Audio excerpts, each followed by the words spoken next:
Welcome everyone to Mothering Wisdom Mondays. My name is Sonia, and I'm very grateful to be here today and every Monday at noon Pacific time for this series.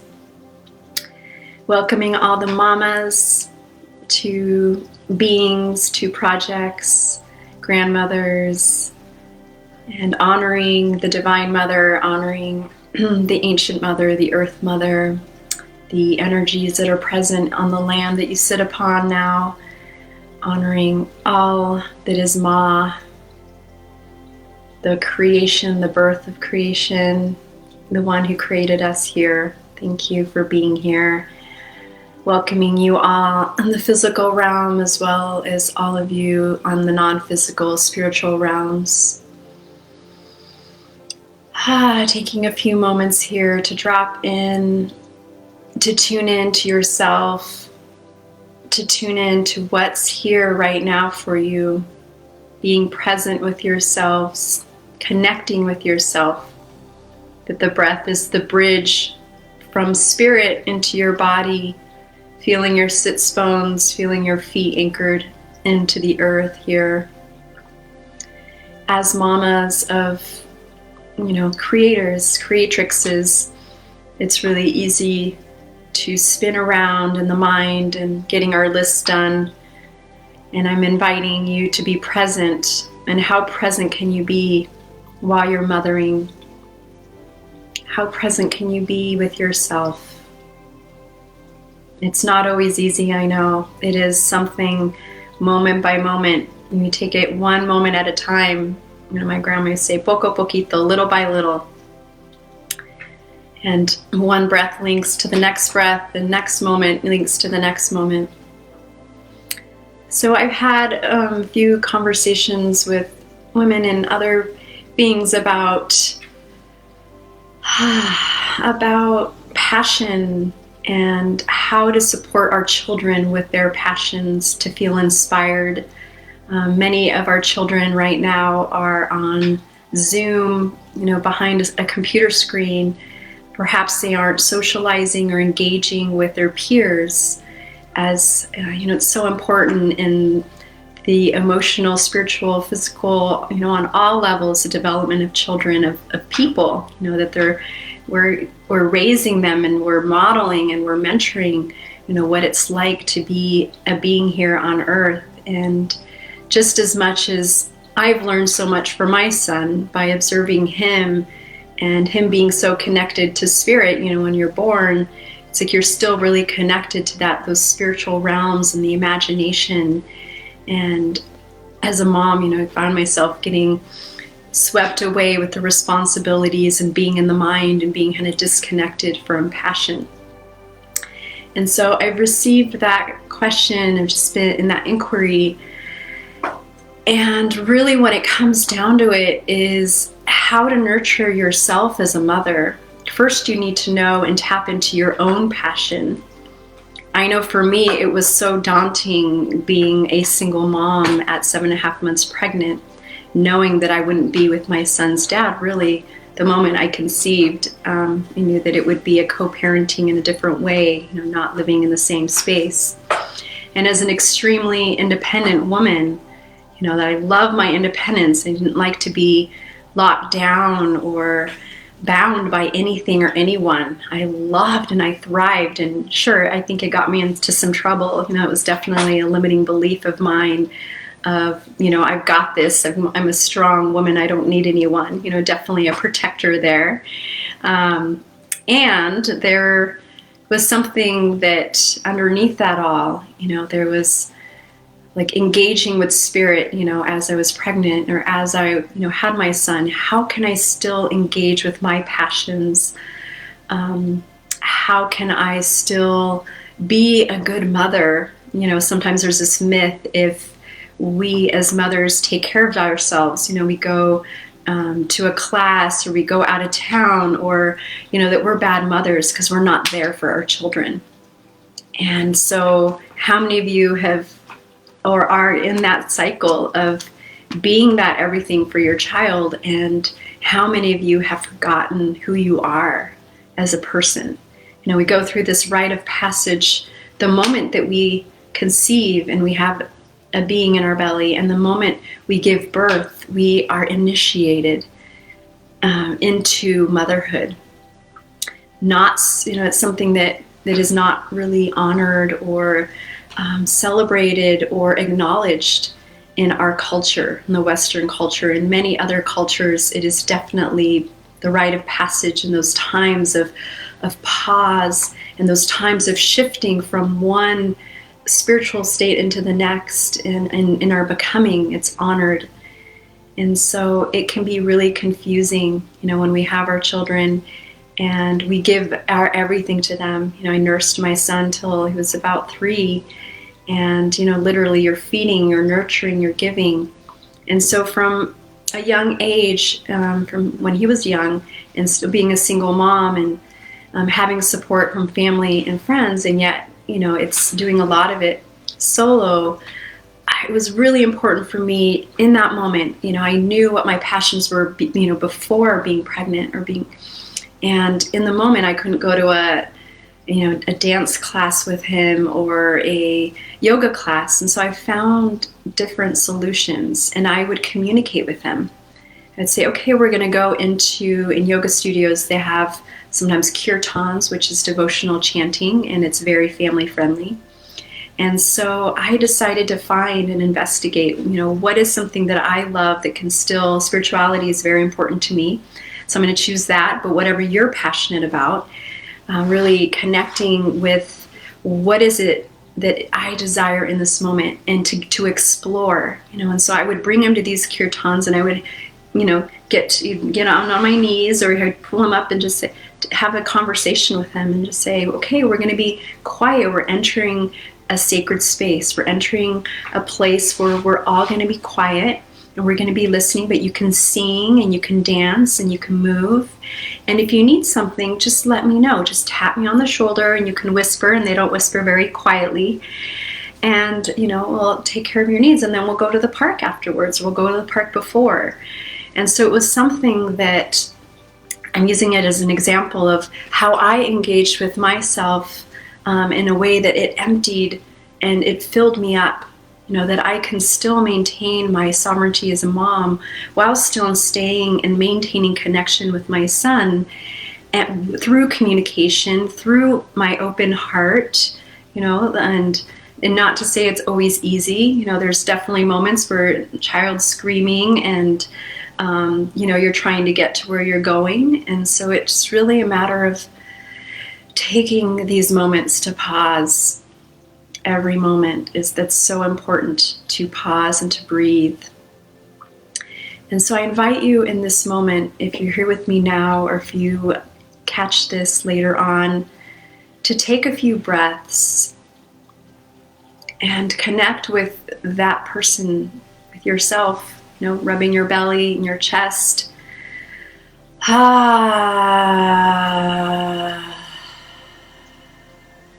That your needs matter, that you are valued and loved and appreciated.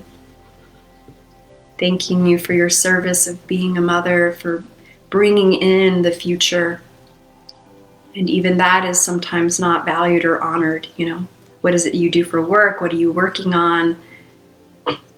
And sometimes I'd answer, I'm working on my greatest masterpiece right now. There's the ego that wanted to share more about how I would show up in the world and how I was showing up in the world. And as a mother, you're creating a masterpiece, or you're co-creating with spirit and with your loving mentorship and care. So by taking care of yourself, even if it's little moments, some of you have one child, you're single moms out there, and it's not easy, to take that time. But if you can communicate from your heart, or you can apologize, if you've had enough at the end of the day and you lash out or whatever, not to make yourself wrong, to apologize, be humble, and bring that into mothering, bring that into all of your relationships. Because these children come in and their consciousness is greater than ours. We came in at a different time, a different era. and they're birthed, those who are coming in now, those who have a 13-year-old, and I also have, niece and nephew, and I'm blown away by their consciousness, their hearts, their openness. And so I believe that consciousness is here, and it is rearing, and it is blessing us with these children, and that they are the future, and that we're doing our steps right now to support in raising them. And so first, by raising yourself, by offering your inner child what it is that you need. If you need some space, share that. If there is a pink ribbon, purple ribbon, blue ribbon, yellow ribbon on mommy's door, she's taking some breaths, she's taking some space. And then they learn, you're modeling how they can take care of themselves. My son used to say, "Mommy, I need space." I'm like, "Great, wonderful. Go take your space." And so how can you support yourself as a mother to enrich your life? Maybe taking a class that you haven't taken that you've been wanting to take, and taking that risk, instead of the what ifs, what if it doesn't work out,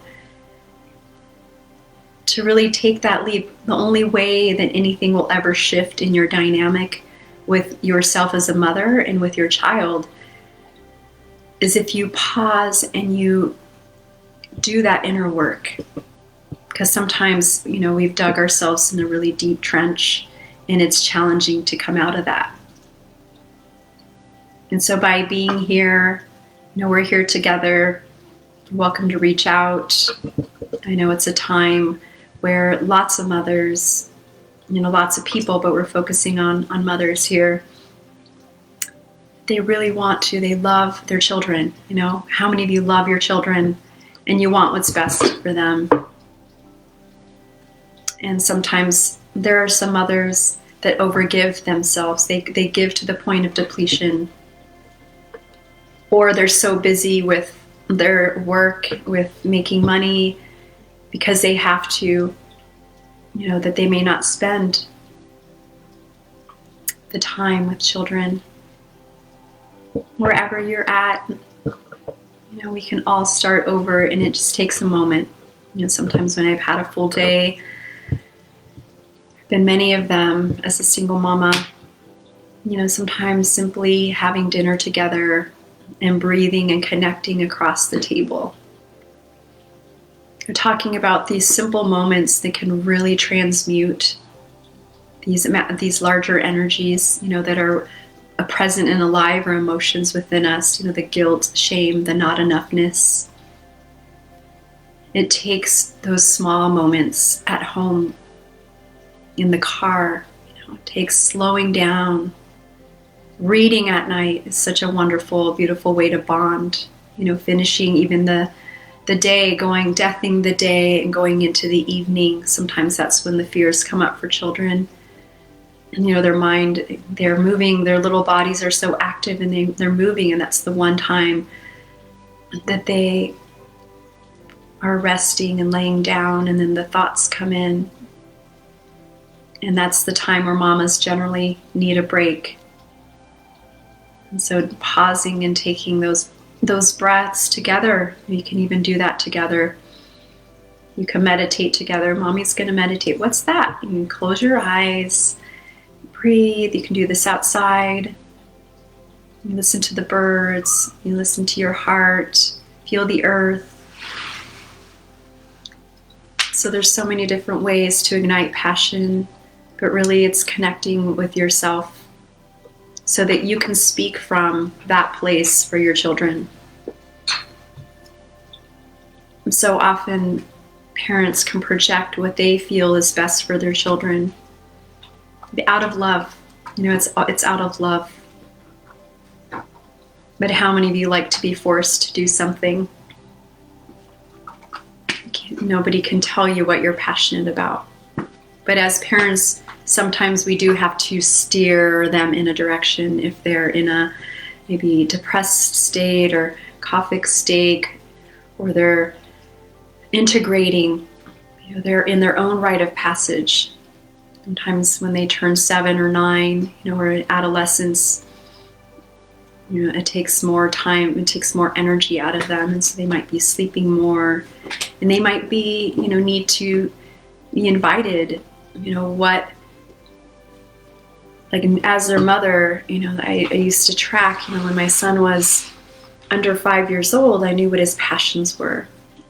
From then on, I've noticed that he still loves the same things, like under 5 years old. When under 7, they're very much in the imagination, and they're very connected to spirit and creativity and engagement, and really in the energy of life, more in the soul animation. They're not in the intellectual yet. And so that's another clue. That's another breadcrumb. If you have an older child right now, like I have a 13-year-old,